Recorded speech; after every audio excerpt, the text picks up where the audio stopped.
তো hello guys, আজ আমরা টেট একাডেমি এর আপার প্রাইমারি গাইড ব্যাচে এর নতুন টপিক নিয়ে আবার আমরা তোমাদের সাথে চলে আসলাম। আজকে আমাদের টপিকটা সাবজেক্ট হচ্ছে চাইল্ড ডেভেলপমেন্ট অ্যান্ড পেডাগজি বা সিডিপি। আজকের টেট একাডেমিতে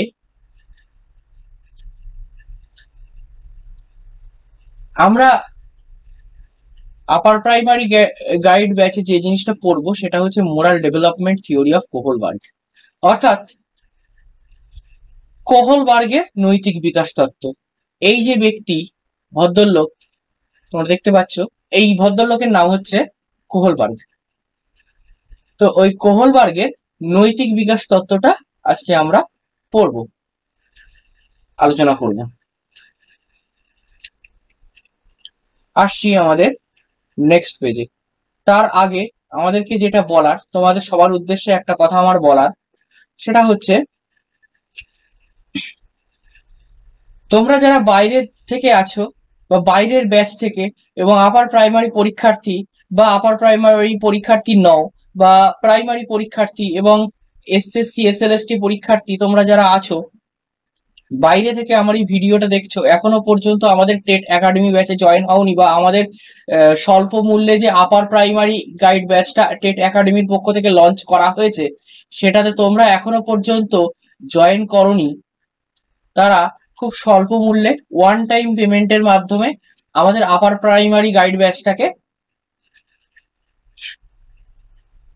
পারচেস করে নিতে পারো এবং আমাদের টেট একাডেমির একজন ফ্যামিলি মেম্বার হয়ে যেতে পারো।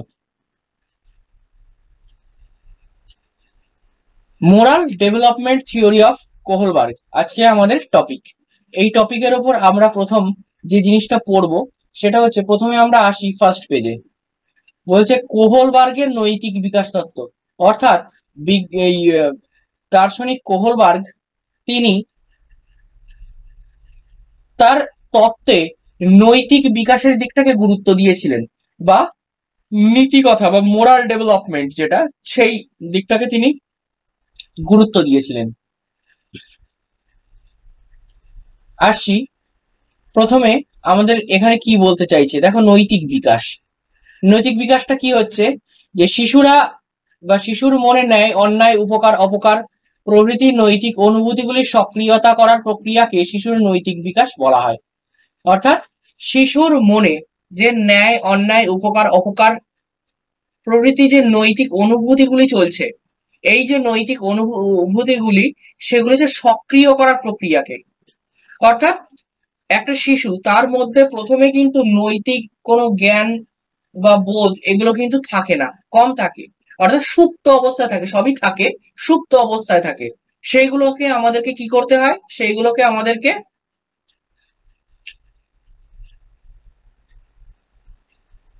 সক্রিয় করতে হয়, অর্থাৎ সক্রিয় করে তুলতে হয়। অর্থাৎ একটা শিশুকে তার নৈতিক বিকাশ, নৈতিক বা মূল্যবোধ তার মধ্যে জাগাতে হয়, যে এই জায়গাটাতে এই জিনিসটা করা উচিত না, এখানে এটা করা চলে না, এখানে ওটা করা চলবে না, এখানে কিছু রুলস অ্যান্ড রেগুলেশনস আছে, এইগুলো হচ্ছে নীতি। এইগুলো নীতি। ধরো একটা শিক্ষার্থী সে বিদ্যালয়ে এসছে পড়াশোনা করতে, তাহলে বিদ্যালয়ে সে যখন পড়াশোনা করতে এসছে তখন বিদ্যালয়ের যে পরিবেশ তার সাথে তাকে মানিয়ে নিতে হবে। এমনকি একই সাথে বিদ্যালয়ের যে বিষয়টাকে কি বলবো, বিদ্যালয়ের যে নীতি নৈতিকতা যেগুলো আছে, অর্থাৎ বিদ্যালয়ের যে সমস্ত রুলস রেগুলেশন যেগুলো আছে সেইগুলোকে তাদেরকে কি করতে হবে, তাদেরকে মেনে নিতে হবে এবং তাদের সঙ্গে তাদেরকে আত্মস্থ করে উঠতে হবে, আত্মস্থ হয়ে উঠতে হবে। এবং আরো একটা কথা হচ্ছে, একই সাথে সাথে তাদের যে নীতিবোধটা তাদের মধ্যে যেন গড়ে ওঠে, জাগ্রত হয়, সেই জিনিসটা কিন্তু করতে হবে। তো কোহলবার্গের মতে নৈতিক বিকাশ প্রজ্ঞার বিকাশের উপর নির্ভরশীল। বলছে কি, নৈতিক বিকাশটা প্রজ্ঞার বিকাশের উপর নির্ভরশীল। আর শিশুরা প্রজ্ঞার বিকাশের সঙ্গে সঙ্গে তার চারপাশের নানান ঘটনার যে ভালো মন্দ, সেই ভালো মন্দটাকে বিচার করতে শেখে। সে যুক্তি দিয়ে বিচার করতে শেখে, সে বুঝতে শেখে কোনটা আমার জন্য ভালো হবে, কোনটা মন্দ হবে, কোনটা এই সমাজের জন্য ভালো, কোনটা এই সমাজের জন্য ভালো নয়, কোনটাকে আমি নেব, কোনটাকে আমি নেব না, সেটা হয়। আর তার ভিত্তিতে এই নৈতিক বিকাশের সূত্রপাতটা ঘটে। এবার বলছে কি নৈতিক বিকাশের তত্ত্ব, কি বলছে নৈতিক বিকাশের তত্ত্ব। কোহলবার্গ মানব জীবনের বিকাশ প্রক্রিয়া ব্যাখ্যা করতে গিয়ে মানুষের নৈতিক বিকাশ কিভাবে হয় তার ব্যাখ্যা করেছেন। তাই তার তত্ত্বকে নৈতিক বিকাশের তত্ত্ব বলা হয়। তাহলে কি বলেছেন কোহলবার্গ, তার মানব জীবনের বিকাশ, মানব জীবনের প্রত্যেকটা দিকের আমরা জানি বিকাশ হয়, এক এক রকম বিকাশ হয়, যেমন দৈহিক বিকাশ, প্রাক্ষবিক বিকাশ, মানসিক বিকাশ, সামাজিক বিকাশ। গত ক্লাসে আমরা পড়লাম সামাজিকীকরণ, অর্থাৎ সেটাও কিন্তু একটা সামাজিক বিকাশের অন্তর্গত। এর পাশাপাশি নৈতিক বিকাশ বা মোরাল ডেভেলপমেন্ট, এটা কিন্তু মানুষের মধ্যে হওয়া জরুরি।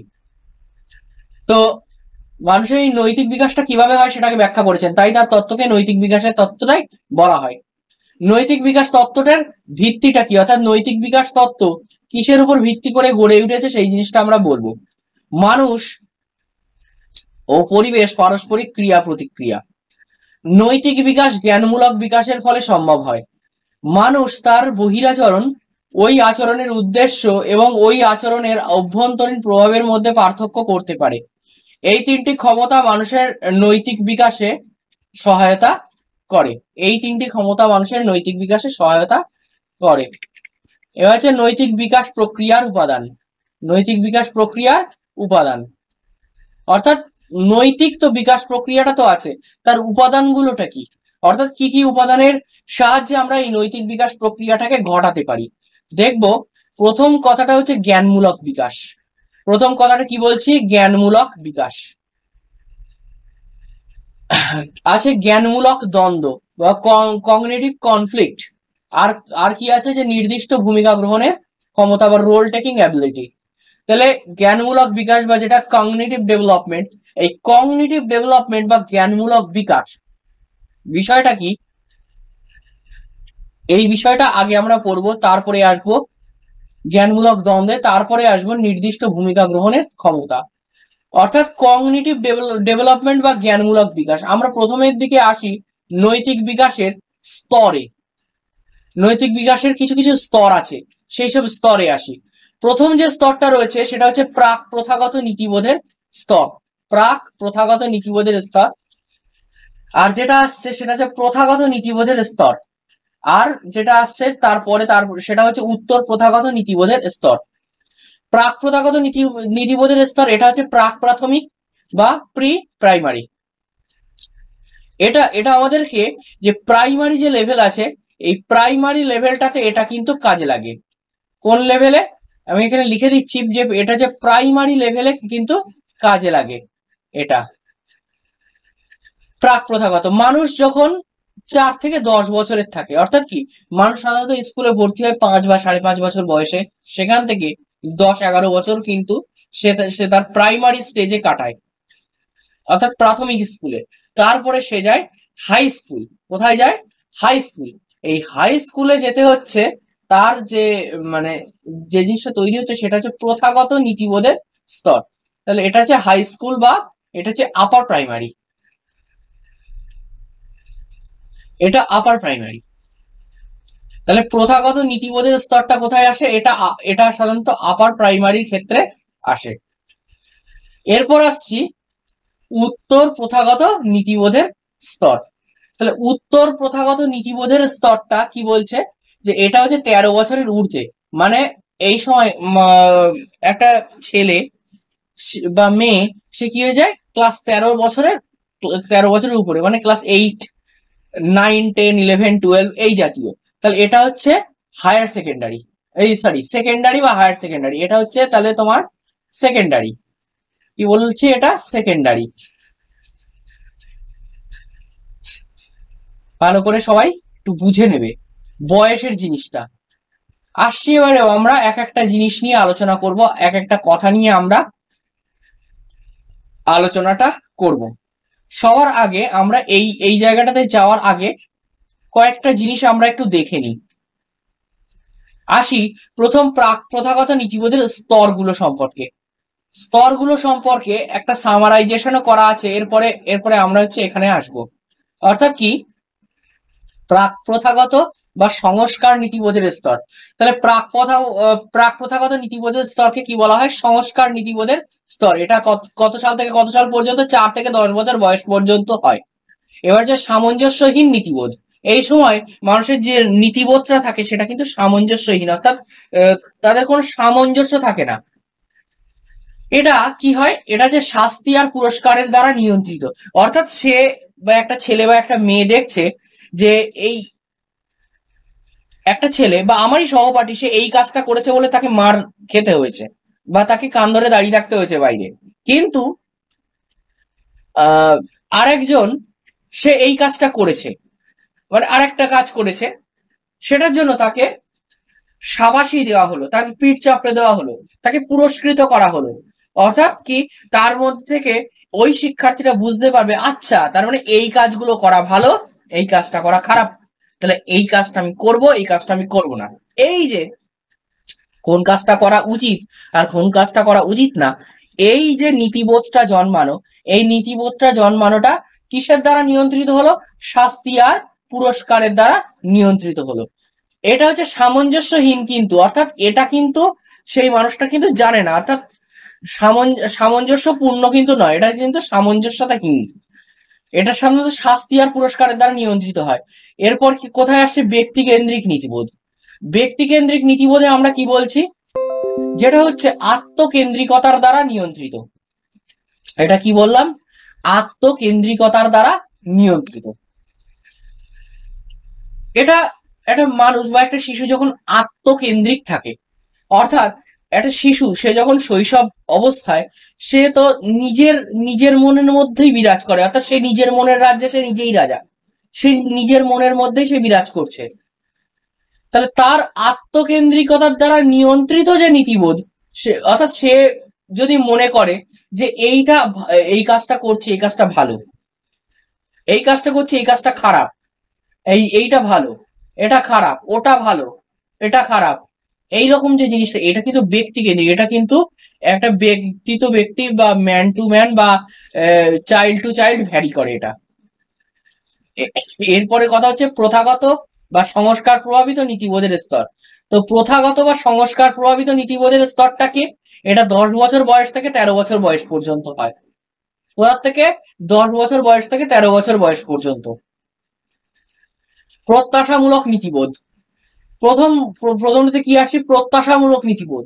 এটা হচ্ছে অন্যদের অনুমোদন দ্বারা নিয়ন্ত্রিত। এই সময় মানুষ বা একটা শিশু বা একটা ছেলে বা একটা মেয়ে, বালক বা বালিকা, সে অন্যের উপরে বেশি নির্ভরশীল থাকে বা অন্যের মুখাপেক্ষে বেশি থাকে। সে একটা কাজ করেছে, এই কাজটা ভালো হয়েছে কি খারাপ হয়েছে, ভালো হচ্ছে কি খারাপ হচ্ছে এই কাজটা, এইটা অন্যরা তাকে অ্যাপ্রিসিয়েট করবে। বাহ, তুই যে কাজটা করেছিস ভালো কাজ করেছিস, এটা খুব ভালো হয়েছে, এটা খুব ভালো কাজ করেছিস, বা সাবাস, গুড।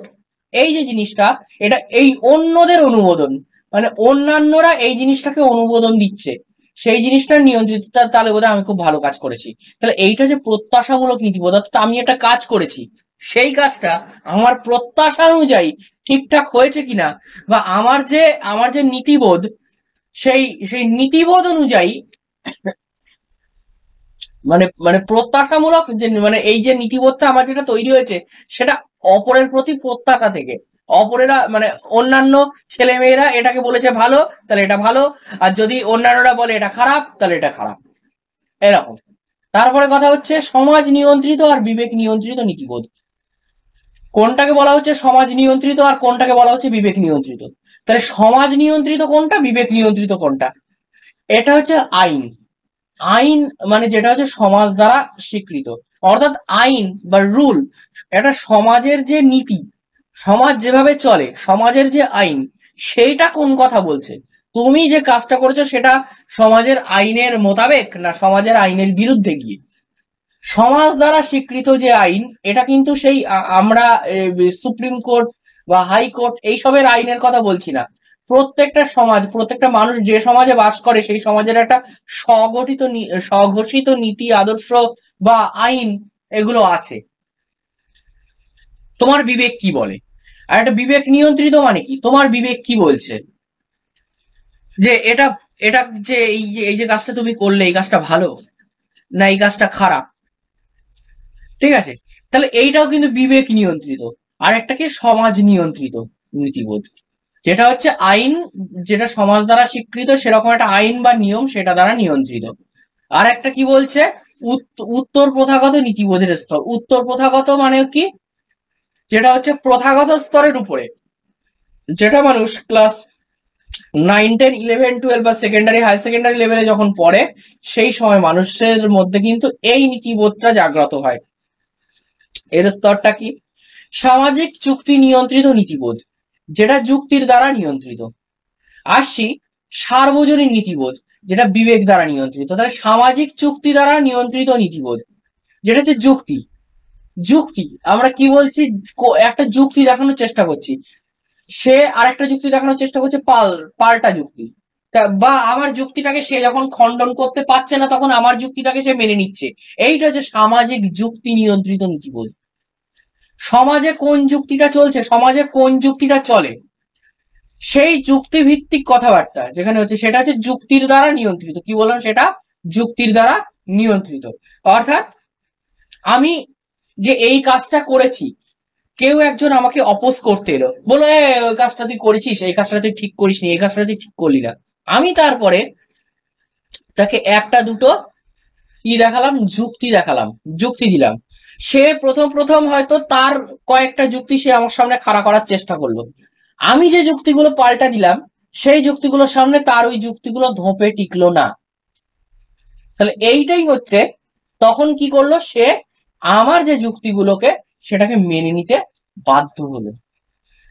সেটা কি করলো, সে আমার যে যুক্তিগুলো সেই যুক্তিগুলোকে মেনে নিতে বাধ্য হলো, আমার আমি যে কাজটা করেছি সেটাকে সাপোর্ট করতে বাধ্য হলো। এটাই হচ্ছে যুক্তির দ্বারা নিয়ন্ত্রিত। এরপরে আসছে সার্বজনীন নীতিবোধ।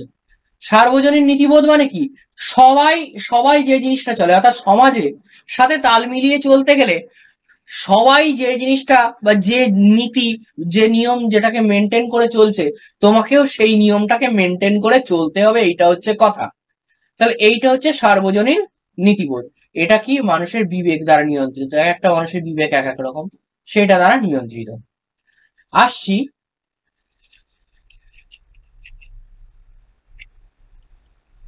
আসছি এরপরে এর একটা যে সামারাইজেশন আছে, এই সামারাইজেশনটা কি প্রত্যেকে দেখে নেবে, সেরকম কিছু নেই। এই এতক্ষণ আমরা যে জিনিসগুলো পড়ে আসলাম ঠিক সেই জিনিসগুলোই, শুধু এখানে ওই ওই জিনিসগুলো তো বাংলা, এই জিনিসগুলো ইংরাজি লেখা আছে এখানে।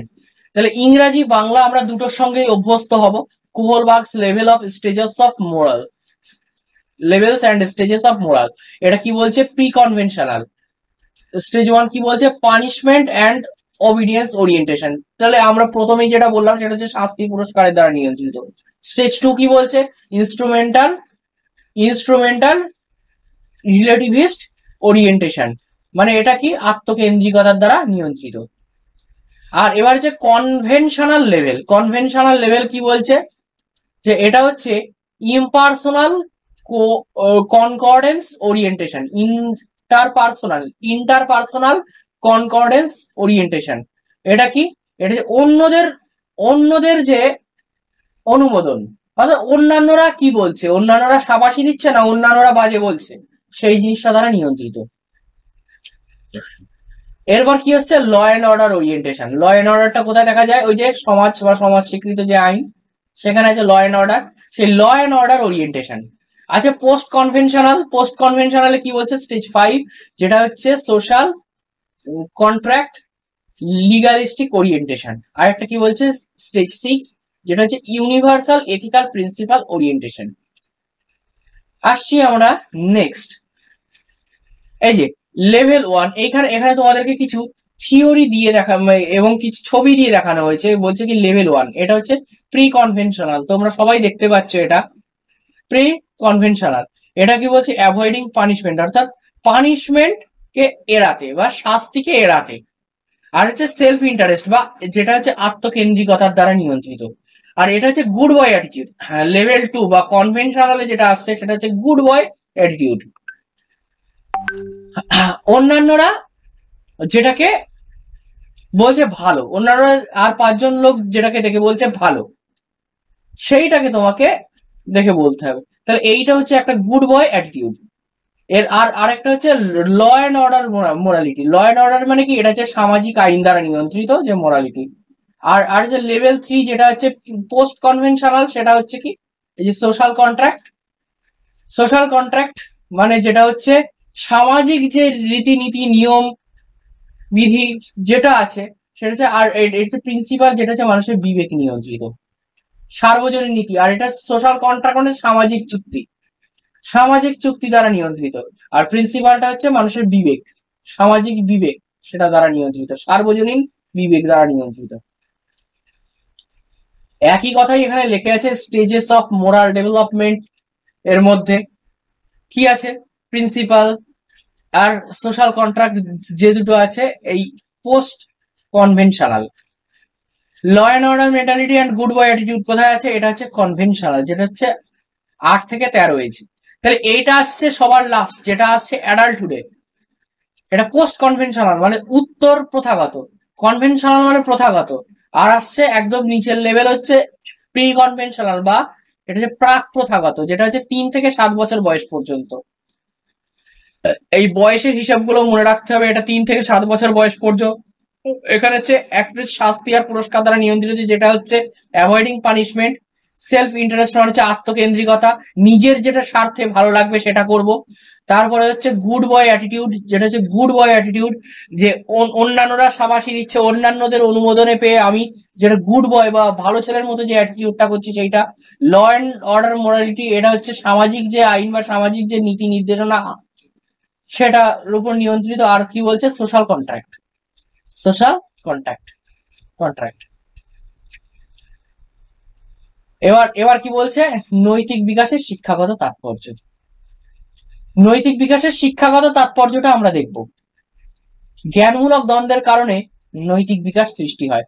বিভিন্ন বৌদ্ধিক মান সম্পন্ন শিশু একই শ্রেণীতে থাকলে এই ধরনের দ্বন্দ্ব সৃষ্টি হবে। জ্ঞানমূলক দ্বন্দ্বের কারণে এই নৈতিক বিকাশ, ও বেশি কথা বলে, ও বেশি কথা বলছে, ও কি বেশি জানে, ওর থেকে আমি বেশি জানি। তাহলে বিভিন্ন বৌদ্ধিক মানসম্পন্ন শিশু এই একই শ্রেণীতে যখন থাকে এই ধরনের দ্বন্দ্বটা তখন তৈরি হয়।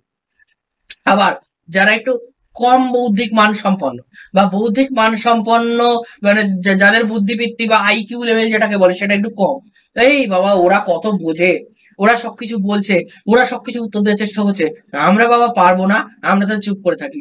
এই জন্যে দেখা যাচ্ছে ক্লাসের মধ্যে এক শ্রেণীর ছেলে মিলে তারা হয়তো কিছু জানে না, অথচ তারা এই ও আমার উপরে কথা বলছে, না হবে না আমি ওর উপরে কথা বলবো। এই হচ্ছে একটা কেস। যে তাহলে কি জ্ঞানমূলক যে দ্বন্দ্ব, এই ও ও এইটা জানে, আমিও এইটা জানি, তাহলে ও যেটা জানে সেটা সেটা আমি জানি, তাহলে আমি আমি এই কথাটা বলবো। তো ও ও যেটা বলছে সেটা ঠিক বলতে পারছে না, আমি এই কথাটা বলবো। তাহলে কি জ্ঞানমূলক দ্বন্দ্বের কারণে নৈতিক বিকাশ সৃষ্টি হয়। বিভিন্ন বৌদ্ধিক মানসম্পন্ন যে শিশু, অর্থাৎ এক শ্রেণীর শিশু তারা চুপ করে থাকে যারা কম বৌদ্ধিক মান সম্পন্ন, আর এক শ্রেণীর শিশু হচ্ছে যারা প্রকৃত বোঝে বা প্রকৃত বুদ্ধিমান তারা কথা বলে। আরেকটা হচ্ছে যে এই ওরা বেশি কথা বলছে, আমাদের উপরে উঠে যাচ্ছে, হবে না আমরা বেশি কথা বলবো। এই হচ্ছে কথা। তোমরা দেখবে, তোমরা যখন স্কুলে যাবে, স্কুলে গিয়ে প্রত্যেকটা মানুষের সামনে তোমরা বা প্রত্যেকটা শিশুর সামনে তোমরা যখন কথা বলবে, তখন কিন্তু এদের মধ্যেও এই ধরনের মেন্টালিটিটা কিন্তু তুমি দেখতে পাবে। মানে একটা দল তারা কোনোই কথা বলবে না, একটা দল তারা কথা বলবে, পরিমিত কথা বলবে, আরেকটা দল তারা অতিরিক্ত কথা বলবে, মানে অতিরিক্ত বুঝদার, বুঝদার বাচ্চা। তাহলে কি বলছে, শিক্ষার্থীদের মানসিক দ্বন্দ্বের অবসান ঘটানোর জন্য পারস্পরিক আলোচনার সুযোগ দিতে হবে। এই আলোচনার সময় গ্রহণ আর বর্জনের মাধ্যমে তাদের নৈতিক বিকাশের সুযোগ ঘটবে। বলছে কি, শিক্ষার্থীদের মানসিক দ্বন্দ্বের অবসান ঘটানোর জন্য পারস্পরিক আলোচনার সুযোগ দিতে হবে। তাহলে তাদের মধ্যে একটা মেন্টাল কনফ্লিক্ট চলছে, মানসিক দ্বন্দ্ব চলছে, তার অবসান ঘটানোর জন্য পারস্পরিক আলোচনার সুযোগ দিতে হবে। অর্থাৎ তারা নিজেদের মধ্যে আলোচনা করবে, তারা কোন বিষয়টাতে তাদের আটকাচ্ছে, কোন বিষয়টাতে তাদের মধ্যে দ্বন্দ্ব সৃষ্টি হয়েছে। এই তুই এটা বললি কেন, এই তুই এই কথাটা বললি না, আচ্ছা এই বাবা ওই ওই কথাটা বলার দরকার নেই, এই কথাটা বলেছি তো, এই কথাই ঠিক ঠিক আছে, এই এই যে যুক্তি না না বলবে এটা ঠিক নেই, এরা বলছে যে না এটা ঠিক আছে, এটা ঠিক আছে, এটা ঠিক নেই। এই যে দুজনের মধ্যে যে পারস্পরিক যে দ্বন্দ্ব, এই যে দুটো দলের মধ্যে দ্বন্দ্ব বা দুজনের মধ্যে দ্বন্দ্ব হতে পারে, তিনজনের মধ্যে দ্বন্দ্ব হতে পারে, তাহলে কি করতে হবে, পারস্পরিক একটা আলোচনায় বসিয়ে দিতে হবে। আর শিক্ষক থাকবে মজা দেখার জন্য, অ্যাকচুয়ালি মজা দেখার জন্য নয়, শিক্ষক অ্যাকচুয়ালি বসে থাকবে তাদের তাদের উপরে, মানে তারা যে আলোচনাটা করছে, তারা যে কাজটা করছে তাদের উপরে তদারকি করার জন্য। অর্থাৎ শিক্ষকের কাজটা হচ্ছে সুপারভাইজারের, আর কিচ্ছু না। শিক্ষক হচ্ছে মাত্র পরিদর্শক, আর কিচ্ছু না। এবার কি বলছে, শিক্ষক সবসময় বিভিন্ন পাঠ্য বিষয়ের অভিজ্ঞতার সঙ্গে শিক্ষার্থীদের আলোচনাকে সংযুক্ত করবে। শিক্ষক সবসময় বিভিন্ন পাঠ্য বিষয়ের অভিজ্ঞতার সঙ্গে শিক্ষার্থীদের আলোচনা যেটা থাকবে সেটাকে সংযুক্ত করবে। অর্থাৎ পাঠ্য বিষয় অর্থাৎ বইতে কি কি বলা আছে, পাঠ্য বিষয়টাকে ধরে পড়ে দিয়ে আসলো না, পাঠ্য বিষয়ের যে অভিজ্ঞতা আছে তাদের আলোচনাকে সংযুক্ত করবে, মানে তাদের একটা আলোচনার মধ্যে মেলবন্ধন তৈরি করার চেষ্টা করবে। আর কি বলছে, দীর্ঘমেয়াদী শিক্ষা কর্মসূচির প্রবর্তন নৈতিক বিকাশের সহায়ক। তাহলে নৈতিক বিকাশের সহায়কটা দীর্ঘমেয়াদী শিক্ষা কর্মসূচিটা কি? দেখো, আমাদের যে শিক্ষা পদ্ধতি আমাদের ভারতবর্ষে অন্তত যেটা প্রচলিত সেটা কিন্তু একটা দীর্ঘমেয়াদী শিক্ষা কর্মসূচি। একটা শিশু বা একটা ছেলে বা একটা মেয়ে, সে ছোটবেলাতে স্কুলে ভর্তি হচ্ছে। কখন স্কুলে ভর্তি হচ্ছে? সে ছোটবেলাতে, হয়তো 4, 4.5, 5 বছর বয়সে, কেউ কেউ তারও আগে ভর্তি হয়, কেউ তারপরে ভর্তি হয়, কেউ ক্লাস 1 থেকে ভর্তি হয়, কেউ আবার অঙ্গনওয়াড়ি শিক্ষা থেকে ভর্তি হয়। তাহলে অঙ্গনওয়াড়ি শিক্ষা থেকে শুরু করে ক্লাস 1, 2, 3, তারপরে ক্লাস 4, 5, 6, 7, 8, তারপরে আসছে ক্লাস 9, 10, 11, 12। এই যে দীর্ঘ যে শিক্ষা কর্মসূচি, একেবারে একদম শুরু থেকে উচ্চ মাধ্যমিক পর্যন্ত, এই যে স্কুলের গণ্ডির ভেতরে এই যে শিক্ষা কর্মসূচিটা, এটা এটা এটা হয়ে যাচ্ছে দীর্ঘমেয়াদী। এখানে একটা একটা ছেলে বা একটা মেয়ের উচ্চ মাধ্যমিক পাশ করতে 18 বছর পার হয়ে যায়। অর্থাৎ দীর্ঘমেয়াদী বলতে এই যে 18 বছর বা 20 বছরের যে শিক্ষা কর্মসূচি, সেইটাকে কিন্তু এখানে বলা হয়েছে। তার যে প্রবর্তন সেইটাই কিন্তু নৈতিক বিকাশের সহায়ক। কি বললাম? আর যে ব্যক্তিগত প্রতিযোগিতা অপেক্ষা দলগত প্রতিযোগিতা ইত্যাদি নৈতিক বিকাশে বিশেষভাবে সাহায্য করে। হ্যাঁ, আমি যখন ব্যক্তি হিসেবে একটা কাজ করছি তখন আমি একরকম, আর আমি যখন দলগতভাবে একটা কাজ করছি তখন আমি কিন্তু অন্যরকম। অর্থাৎ আমি যখন দলগতভাবে যখন কাজ করব তখন সবার যে নীতিবোধ সেইটাকে আমাকে গুরুত্ব দিয়ে চলতে হবে, একা আমার নীতিবোধকে গুরুত্ব দিলে হবে না। আবার আমি যখন একা কাজ করছি তখন আমার একার নীতিবোধে, অর্থাৎ আমি আমি যেটা বলবো সেটা আমার একার নীতিবোধ সেখানে চলতে পারে। আমি যখন দলে কাজ করছি তখন দলের সবার নীতি নৈতিকতা, গুরুত্ব, সবার মানে কথার মান মর্যাদা ইত্যাদি আমাদেরকে দিতে হবে, নাহলে কিন্তু দল ভাগ হয়ে যাবে। দলের মধ্যে থেকে একজন যদি ফুট কেটে ওঠে তখন কিন্তু ভাগ হয়ে যেতে কিন্তু সময় লাগবে না। বলছে কি, নৈতিক দ্বন্দ্ব সমাধান প্রাথমিকভাবে শিক্ষার্থীরাই করবে। নৈতিক দ্বন্দ্ব সমাধান প্রাথমিকভাবে শিক্ষার্থীরাই কিন্তু করবে, কিন্তু তা অবাঞ্ছিত পথে গেলে শিক্ষকরা আবার মূল স্রোতে ফিরিয়ে আনবেন। সেটা কিসের মাধ্যমে? যুক্তি আর উদাহরণের মাধ্যমে। অর্থাৎ এই জন্যই বলছি যে শিক্ষক হচ্ছেন সুপারভাইজার বা শিক্ষক হচ্ছেন পথ প্রদর্শক। শিক্ষক শুধু বলে দেবেন, এই এটা করো, ওটা করো, সেটা করো, এটা এইভাবে করতে হয়, ওটা ওইভাবে করতে হয়, সেটা সেইভাবে, কিন্তু কাজটা করতে হবে শিক্ষার্থীদের, কাজটা করতে হবে তোমাদের। তাই সমস্ত বয়সের ছাত্রছাত্রীর জন্য একই নৈতিক মান থাকতে হবে। তো অর্থাৎ নীতির যে নির্ধারণের যে মান, সেটা সমস্ত বয়সের শিক্ষার্থীর জন্য একই রকম মান থাকতে হবে। তারপরে কি আছে, ব্যক্তিগত এবং স্বাভাবিক ঘটনা থেকে নৈতিক উদাহরণ বেছে নিলে তা বিশেষভাবে নৈতিক বিকাশে ফলপ্রসূ হয়। তাহলে ব্যক্তিগত এবং স্বাভাবিক ঘটনা থেকে যে নৈতিক উদাহরণ যদি আমি বেছে নিই তাহলে সেটা বিশেষভাবে নৈতিক বিকাশে ফলপ্রসূ হচ্ছে।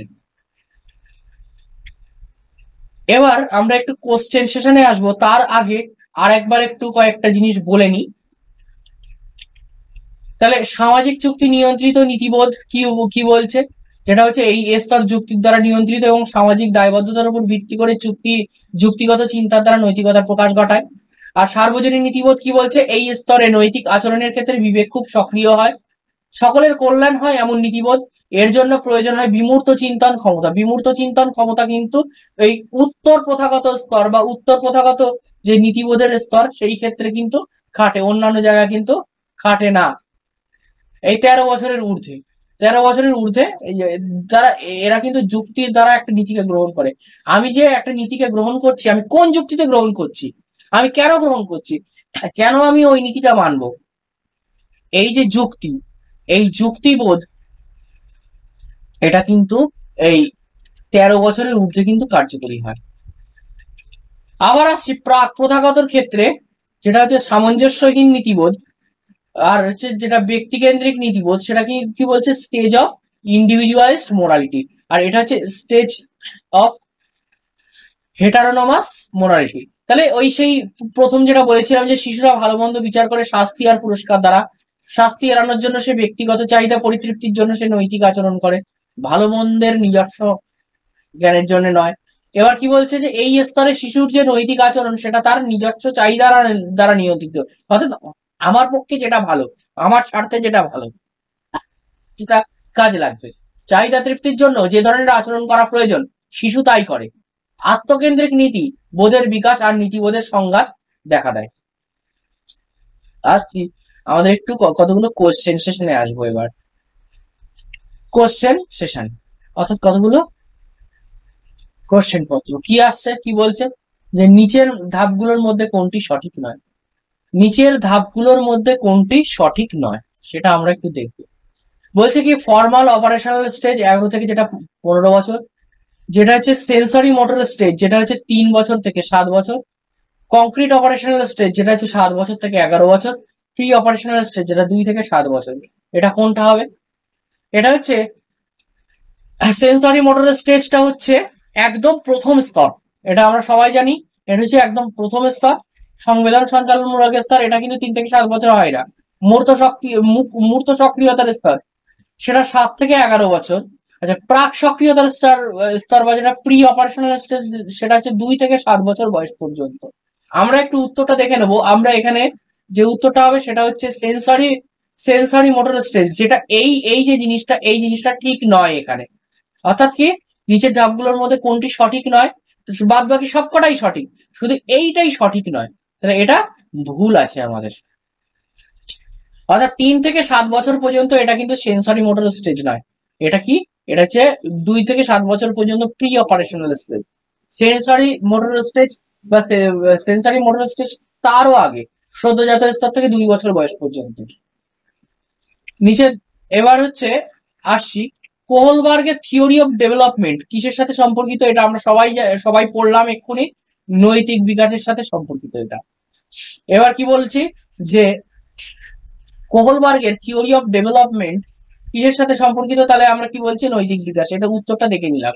এবার কি বলছে, অভিনয় করে বা অন্যদের চোখ দিয়ে পরিস্থিতি দেখে বা শিক্ষার্থীরা কি ঘটছে সে সম্পর্কে অধিক বিস্তৃত উপলব্ধি অর্জন করে, এবং তারা কিসের অধিক উপলব্ধি অর্জন করে, তাহলে কি অভিনয় করে বা অন্যান্যদের চোখ দিয়ে পরিস্থিতি দেখে শিক্ষার্থীরা কি ঘটছে সে সম্পর্কে অধিক বিস্তৃত উপলব্ধি অর্জন করে। এটা কি হবে দেখো, এটা হচ্ছে কোহলবার্গের নৈতিক বিকাশ তত্ত্বের 6ষ্ঠ পর্যায়, নৈতিক বিকাশ তত্ত্বের 6ষ্ঠ পর্যায়। আচ্ছা, নেক্সট ক্ষেত্রে কোহলবার্গের মতে নৈতিক বিকাশের একটি পর্যায় যেখানে ব্যক্তিরা বিদ্যমান বা সামাজিক নিয়ম বা নিয়মগুলির পরিপ্রেক্ষিতে মূলত নৈতিকতা বিচার করে। নৈতিকতার কোন স্তর হিসেবে পরিচিত এটা? কোহলবার্গের মতে নৈতিক বিকাশের একটি পর্যায় যেখানে ব্যক্তিরা বিদ্যমান সামাজিক নিয়ম বা নিয়মগুলির পরিপ্রেক্ষিতে মূলত নৈতিকতা বিচার করে। তাহলে এটা নৈতিকতার কোন স্তর হিসেবে পরিচিত? এটা হচ্ছে নৈতিকতার কোন স্তর? প্রাক প্রাতিষ্ঠানিক স্তর, না প্রচলিত স্তর, না প্রাতিষ্ঠানিক পরবর্তী স্তর, না অপ্রচলিত স্তর? তাহলে আমরা এই অপ্রচলিত স্তর বলে কিছু হয় না, অর্থাৎ আনকনভেনশনাল বলে কিছু হয় না, pre institutional, conventional, post institutional বা পোস্ট কনভেনশনাল, এইটা কিন্তু হয়। অর্থাৎ প্রথমেই আমাদের ডি অপশনটা বাদ গেল, থাকলো আমাদের এ বি সি। তাহলে এর মধ্যে আমরা কোথায় পড়েছি? এটা হচ্ছে আমরা প্রচলিত স্তরে পড়েছি নৈতিক। তাহলে ব্যক্তি মানে বিদ্যমান যে সামাজিক নিয়ম, আমরা যেটা পড়ে এসেছি এর আগে, যেটা হচ্ছে ল অ্যান্ড অর্ডার, তাই তো? ল অ্যান্ড অর্ডার আমরা কোথায় পড়ে এসেছি? এই যে ল অ্যান্ড অর্ডার মেন্টালিটি কোথায়? কনভেনশনাল স্টেজে। তাহলে দেখো কনভেনশনাল স্টেজ অর্থাৎ কি, নৈতিকতা কনভেনশনাল স্টেজে বা নৈতিকতা প্রচলিত স্তরে। তো টাটা আজকের মতো। সবাই ভালো থাকবে। সবাই চেষ্টা করো আমাদের এই টেট একাডেমি ব্যাচটাকে পারচেস করে নেওয়ার স্বল্প মূল্যে, ওয়ান টাইম পেমেন্টে। এবং সবার জন্য আরেকটা কথা, যে আজকে আমরা স্ক্রিনে একটা নাম্বার লিখে দিচ্ছি, তাহলে তোমরা যারা আমাদের এই টেট একাডেমি ব্যাচে জয়েন হতে চাইছো বা জয়েন করতে চাইছো, তোমাদের ডেসক্রিপশন বক্সেও লিংক দেওয়া থাকবে। এবং তাছাড়া আমি স্ক্রিনের ওপর লিখে দিচ্ছি 7036388226 এই নাম্বারটাতে তোমরা যোগাযোগ করতে পারো এবং যোগাযোগ করে স্বল্প মূল্যে ব্যাচটাকে পারচেস করে নিয়ে আমাদের যে টেট একাডেমি ব্যাচটা আছে সেই টেট একাডেমি ব্যাচটাকে তোমরা পারচেস করে নিতে পারো এবং আমাদের আপার প্রাইমারি গাইড ব্যাচের অংশ হয়ে যেতে পারো। এবং তোমরা যারা ইউটিউব থেকে আমাদের এই ক্লাসটাকে ফলো করছো, তারা আমাদের চ্যানেল টেট একাডেমি এবং আমাদের চ্যানেল অফিসিয়াল লোগো এইটাই, অর্থাৎ এই টেট একাডেমি চ্যানেলকে তোমরা কিন্তু ফলো করবে, ফলো এবং লাইক দিয়ে, সাবস্ক্রাইব করে, শেয়ার করে, এবং তোমাদের তোমাদের যেটা জানার দরকার সেরকম কমেন্ট করে পাশে থাকবে। সবাই ভালো থাকবে। সবার জন্য আজকে গুড নাইট।